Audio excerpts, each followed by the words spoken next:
30대 남성이 헤어진 연인을 무참하게 살해한 사건, 지난주 보도해드렸는데요.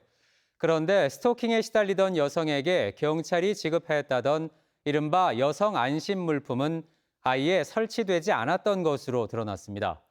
경찰의 스토킹 범죄 대처도 소극적이었다는 비판이 나옵니다. 정진명 기자의 단독 보도입니다. 헤어진 연인의 스토킹에 시달리다 무참히 살해당한 30대 여성. 지난 8일 사건이 발생한 피해 여성의 집 앞입니다. 도어락과 초인종 말고는 별다른 장치가 눈에 띄지 않습니다.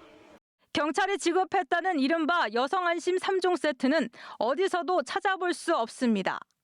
본인이 직접 설치하겠다 얘기를 했고, 이게 설치가 간단합니다. 그냥 붙이기만 하면 되는 것 때문에. 피해 여성이 경찰에 스토킹 피해를 처음 신고한 건 지난 7월, 이후 8월과 11월에도 도움을 요청했습니다. 이동식 CCTV와 스마트 초인종, 문 열림 센서 등 이른바 여성 안심 3종 세트가 지급된 건 마지막 신고 직후였는데 이마저도 설치가 안 됐던 겁니다.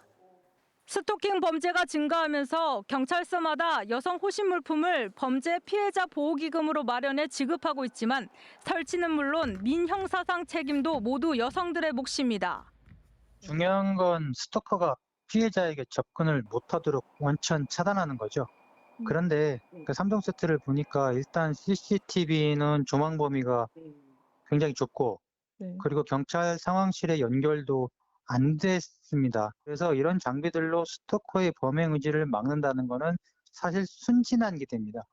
비상시 경찰을 호출할 수 있는 스마트워치는 집에서 공부방을 운영하며 아이들을 가르쳐야 했던 피해 여성이 착용을 거부한 것으로 알려졌습니다. 경찰의 스토킹 범죄 대처도 논란입니다. 이달 초 가해 남성이 집에 찾아와 현관문 일부를 훼손하는 일까지 발생했지만 남성에 대한 위치 추적 전자장치 부착 명령은 내려지지 않았습니다. 이 건이 11월 달부터 됐고, 그때부터 저희들이 잠정 조치를 신청했습니다. 먼저 전체 발찌까지는 필요성이 없다 판단해서 청구는 안 하고 접근 금지하고 통신 금지. 결국 아파트 복도에서 벌어진 흉기 난동 끝에 여성은 숨졌고 여성의 어머니도 크게 다쳤습니다. 경찰은 범행의 잔혹성과 증거 충분 유무 등을 검토해 피해자의 신상 정보를 공개할 예정입니다. TBC 정진명입니다.